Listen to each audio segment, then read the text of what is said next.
저도 평범하지만 성공한다면 포기하지 않는 게 굉장히 좋은 것 같아요. 우리 좀 하다가 안 되면 안 되는가비요. 이러고도 안 하잖아요. 그죠? 그래서 안 되든 되든 끝까지 해보고 포기하지 않는 이런 인내력도 굉장히 좀 중요한 것 같아요. 대나무가 밑에서 자라고 있어서 5년 후에 쑥쑥쑥쑥 큰대잖아요. 그죠? 마찬가지로 우리도 지금 안 될 것 같고 실망하고 그런 시기에도 하고만 있다면 늘기도 하고 땅속에 자라고 있다는 거예요. 근데 그걸 무시하는 거지. 안 될 것 같아. 안 되나 봐. 왜 이렇게 효과가 없어? 막 이러는데 꾸준하게 하는 거. 오늘 우연하게 나영석 PD에 대해서 얘기를 들었어요. 나영석 PD가 하는 얘기가 강호동 MC 있잖아요. 국민 MC잖아요. 그분하고 일을 한 지가 굉장히 오래됐대요. 그렇게 자기는 좋아하지도 않았고 관심도 별로 없었대요. 근데 얼마 전인가 강호동 씨하고 일을 했는데 노란 옷을 입고 이렇게 코끼리 코 이렇게 도는 거 있잖아. 이걸 하는데 갑자기 강호동 씨를 보니까 저 사람하고 일을 오래 했지. 강호동 국민 MC하고 강호동 씨를 생각해 보니까 천하장사에서 해서 진짜 이렇게 예능계로 이렇게 들어온 거 아니에요. 들어오면서 저 자리까지 살아온 강호동은 누군가라는 고민을 했다는 거야. 생각을 해보니까 옛날에는 대단한 사람이 대단해 보였대요. 요즘은 꾸준한 사람이 대단해 보이더라는 거예요. 꾸준하지 않으면 강호동 씨가 그 자리에 있지 않았을 것이다. 그때 전에는 대단한 사람 보면 대단해 이랬는데 다 훌륭하고 멋지고 그런데 요즘은 그런 생각이 안 들고 꾸준한 사람이 대단하다. 근데 하고 싶은 이 길에는 여러 가지 장애물이 있어요. 지루함도 있고 어느 때는 내가 넘어설 수 없는 큰 바위도 있고 어느 때는 쉬울 때도 있고 어느 때는 하기 싫을 때도 막 이런 게 하면서 거기를 목적을 달성을 하는 것 같아요.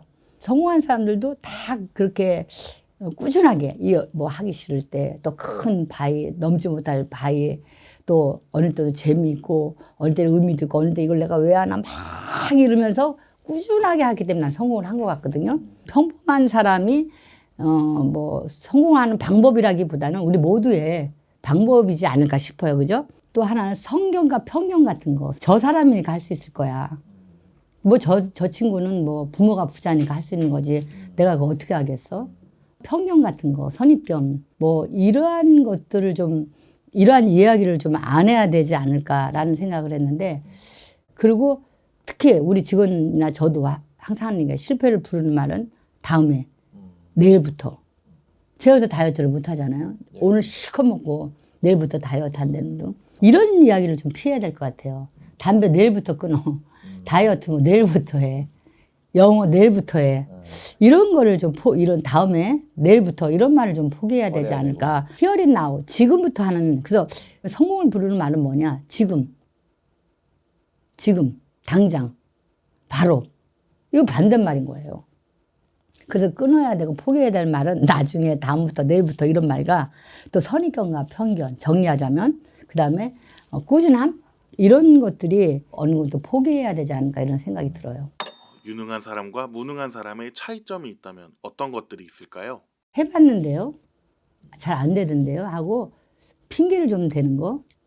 유능한 사람한테는 일을 할 때 방법이 보이고 무능한 사람한테 왜 핑계가 보인다 그러잖아요. 유능한 사람하고 무능한 사람의 대답이 좀 다른 것 같아요. 무능한 사람은 해봤는데요. 잘 안 됐어요. 그리고 시간이 없어요. 그거 꼭 해야지 돼요? 뭐 그거 안 해도 되는데요. 이런 얘기를 해.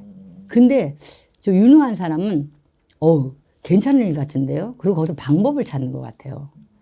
그래서 그런 차이는 질문의 차이도 있지만 그걸 받아들이는 사람에 따라 이거는 너무 차이가 많이 나는 것 같아요. 어떤 질문을 하든 어떠한 업무 지시를 하든 그 받아들이는 사람이 유능한 사람이냐 무능한 사람이냐에 따라 이 나오는 그 대답이 확실하게 좀 차이가 좀 있는 것 같아요. 그리고 유능한 사람들은 뭐 안 될 거 없잖아 이런 생각이 좀 많은 것 같아. 해보지요 뭐라를 말 써요.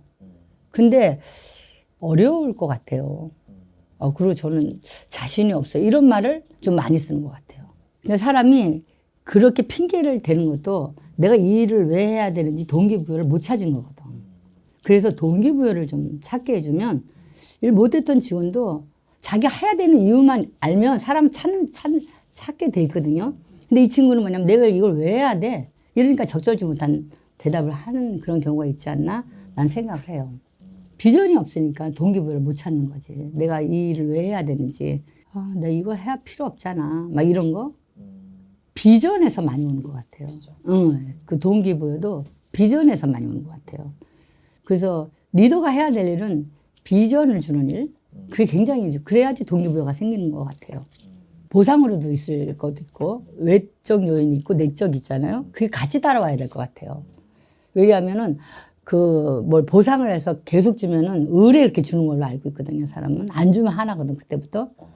그러나 내부 동기는 좀 달라요. 외부 동기가 있고 내부 동기가 있어. 외부 동기는 보상이겠지. 그죠? 내부 동기는 이 일에 재미가 있고 뭔가 성장하는 느낌이 있고 함께하는 게 있고 이런 것들이 보여야지 되는, 그러니까 두 가지 동기를 다 줘야 될 것 같아요.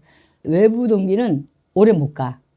근데 내적 동기는 오래 가요. 내가 이 일이 재밌고 이 일의 성장이 보이고 이런 것들을 보여줘야 되는 게 리더가 해야 될 일이 아닌가 이런 생각을 해요. 리더가 조용하잖아요. 그럼 직원들이 다 조용해. 또 리더가 시끄럽잖아. 직원들이 다 시끄러워. 그러니까 리더를 닮아가는 그런 경향이 너무 심해요. 리더가 이렇게 목표지향적이고 막 이러면 애들도 그 목표를 해내. 그러니까 우리도 리더가 어떤 욕심이 있고 어떤 목표를 가졌냐에 따라 그러기에 따라 아무나 갖다 놔도 그 성장이 달라요. 난 그거 보면 굉장히 리더가 중요하다고 느껴요. 요즘 뼈저리게 느껴요. 리더의 꿈의 크기가 직원들의 꿈의 크기예요. 그 그릇이. 리더가 어떤 꿈을 꾸느냐에 따라 직원들이 달라져요. 그래서 난 리더가 어떤 사람을 뽑아야 되는, 리더가 어떤 마음으로 살아가야 되는 데는 저는 절실하게 느끼는 사람 중에 하나예요. 왜냐하면 그 결과를 난 너무 많이 봤기 때문에. 만약에 일 잘하는 성격 나쁜 직원과 일 못하는 성격 착한 직원이 있다면 어떤 직원을 선택하시겠습니까? 되게 우리가 딜레마가 뭐냐면 일은 잘하는데 성격이 안 좋은 애가 있고 일은 못하는데 성격이 좋은 애가 있어. 일은 잘하는데 구성원들과 섞이지 못하는 애가 있고 또 얘 일은 못하는데 구성원들하고 잘 섞이는 애가 있어요. 그랬을 때 누구를 써야 되냐 이런 게 진짜 대답하기 어려워. 그죠? 그거 되게 어렵지 않아요? 근데 나는 경험을 그동안 해보니까 그래도 구성원들하고 잘 어울리려고 그러고 저기 약간 무능해도 능력이 없어도 그런 친구는 좀 키울 수가 있는데 이 반대로 인성이 너무 안 좋고 좀 이런 친구는 좀 어려운 것 같아요. 일머리를 좀 모른다 그래야 되나? 이런 거는 좀 동기부여 주면 되는데 난 된다고 생각을 해요. 근데 이렇게 아까 이렇게 감정 같은 거 그렇잖아요. 일을 해야 되는 해보겠다는 뭐 이런 투지 같은 거, 의지 같은 거 이런 거는 좀 약간 좀 타고난 것도 좀 있는 것 같아요. 일은 잘하는데 성격이 안 좋고 애들하고 관계가 안 좋고 일 못하는데 성격은 되게 좋고 사람들하고 관계가 좋고 어떤 사람 쓸래? 이게 진짜 나도 힘들 때가 많아요. 여기는 일은 빨라. 그런데 대인관계가 좀 힘드니까 그러니까 협조가 안 되는 거야 이쪽은. 근데 일은 빨리 협조가 안 되니까 꼭 문제는 좀 생겨요 이쪽은. 근데 이쪽은 일은 좀 늘리는데 일머리만 좀 가르쳐 놓으면 오래 가요. 일을 해놓고 나면 굉장히 뭐랄까 구성원들이 다 같이 성장하고 좀 좋은 결과를 저는 많이 봤어요. 그게 지금도 일은 잘하는데 성격이 그래요. 아우 어떡하나 막 이런 고민도 많이 하죠. 걔가 두 가지 다 가졌으면 얼마나 좋냐. 성격도 좋고 일도 잘하고 사람들하고 잘 그게 있는 사람도 있는데 없을 때도 많더라고요. 그래서 저는 둘 중에 하나를 고르려면 좀 약간 지금 모자라지만 좀 사람들하고 협조 잘하고 이런 사람이 훨씬 전 좋은 것 같아요. 이런 유능한 사람들의 특징이 있다면 어떤 것들이 있을까요? 이 질문이 참 힘들었어요, 제가 대답하기가. 왜냐면 이게 약간의 타고난 것도 있는 것 같아요. 일 잘하는 사람은. 그렇다고 뭐 노력하면 안 되나 그거는 아닌 것 같아요. 그런데 타고난 것도 좀 있는 것 같고요. 근데 내가 이렇게 특징을 보면 어떤 게 있냐면 일단 일 잘하는 사람들은 일의 우선순위를 잘 알아요. 첫 번째. 두 번째는 일이 굉장히 빨라요.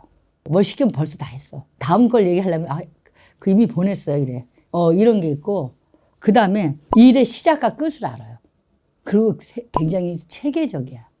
그래서 일 잘하는 가 못하는 사람의 이런 차이가 좀 있는 걸 보고 제가 많이 좀 놀라울 때가 많아요. 그렇게 하려고 그러면 메모하는 습관이 되게 중요할 것 같아요. 일을 할 때 메모하는 거와 자기만의 일의 툴 하는 거 있죠. 그것도 좀 만들어 보는 것도 되게 중요할 것 같아요. 체계적으로. 노트 하나를 가지고 그 또 일을 잘 해냈을 때, 못 해냈을 때 말고 일을 잘 해냈을 때 그런 오늘 제일 잘했던 일 뭐 이런 것들을 좀 메모 많이 해놓으면 우리가 약점보다는 강점이 훨씬 더 강해지잖아요. 그와 마찬가지로 일 못했을 때보다 자기가 언제 일 잘했나 질문을 이렇게 해보는 거죠. 오늘 내가 제일 잘했던 일. 그다음에 두 번째는 내가 잘했던 일을 좀 더 잘할 수 있었던 것은 무엇이 있었을까 한번 이렇게 해보면 좋을 것 같아요. 예를 들면 오늘 내가 제일 잘한 일은 엄마한테 전화하는 일. 그러면 선물 보내고 전화하는 일.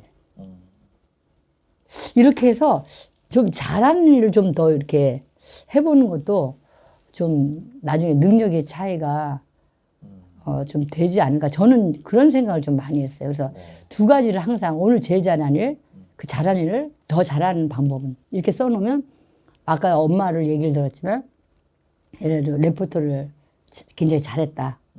근데 그 레포트를 더 잘할 수 있는 방법을 쓴다면 창의력이 좀 높아지지 않겠어? 아이디어가? 내 질문에 의해서?